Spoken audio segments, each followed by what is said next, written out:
পশ্চিমবঙ্গ বিধানসভা নির্বাচনের প্রথম দফায় ১৬ জেলার ১৫২টি আসনে ভোট গ্রহণ শুরু হয়েছে।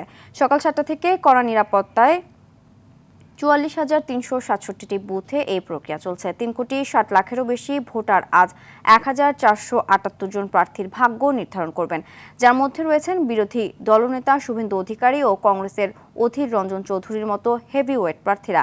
নির্বাচন কমিশন সূত্রে খবর, প্রতিটি বুথেই চলছে ওয়েবকাস্টিং। অপ্রীতিকর ঘটনা রুখতে মোতায়েন রয়েছে ২,৪০৭ কোম্পানি কেন্দ্রীয় বাহিনী। কিছু এলাকায় ইভিএম জটিলতা থাকলেও ভোট প্রক্রিয়া বর্তমানে শান্তিপূর্ণ রয়েছে। আগামী ২৯ মে দ্বিতীয় ধাপের ভোট শেষে ৪ মে ফলাফল ঘোষণা করা হবে।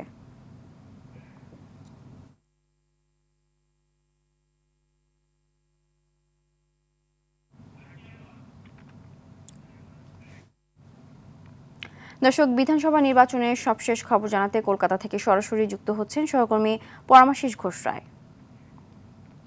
পরমাশিস, ভোট গ্রহণের সবশেষ তথ্য কি রয়েছে জানাবেন? থেকে প্রথম দফার নির্বাচন রাজ্যের ১৬টি জেলায় শুরু হলেও ১৫২টি আসনে কিন্তু পশ্চিমবঙ্গ নির্বাচন কমিশন দপ্তর থেকে সকাল ৯টার সময় জানানো হয়েছে ১৯% বেশি গড়ে কিন্তু ইতিমধ্যেই ভোট পড়ে গেছে উত্তরবঙ্গে এবং দক্ষিণবঙ্গে এবং জঙ্গলমহলে।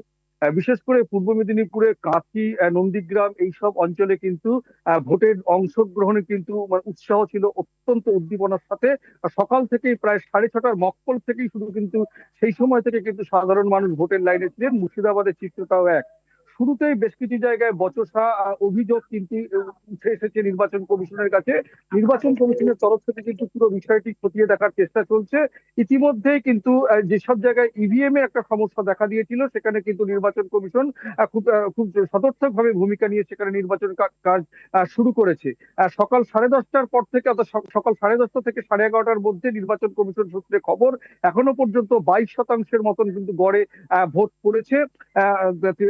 বিরোধী দলনেতা শুভেন্দু অধিকারী জানিয়েছেন কিন্তু যেসব জায়গায় বিঘ্ন হচ্ছে সেই জায়গায় নির্বাচন কমিশনকে হস্তক্ষেপের দাবি জানিয়েছে। অধীর রঞ্জন চৌধুরী কিন্তু ভোটদানে সহমত প্রকাশ করেছেন এবং হুমায়ুন কবির অত্যন্ত বিতর্কিত প্রার্থী আমজনতা উন্নয়ন পার্টি যিনি গঠন করেছেন তৃণমূল কংগ্রেস থেকে বেরিয়ে গিয়ে, তিনি বলেছেন আমাদের বোম ছুড়লে আমরা কি রসগোল্লা ছুড়বো।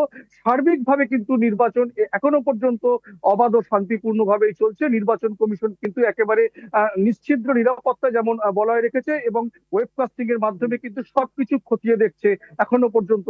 এটাই আমার কাছে সর্বশেষ আপডেট। পরমাশিস ঘোষ রায়, RTV ইন্টারন্যাশনাল, কলকাতা। ধন্যবাদ।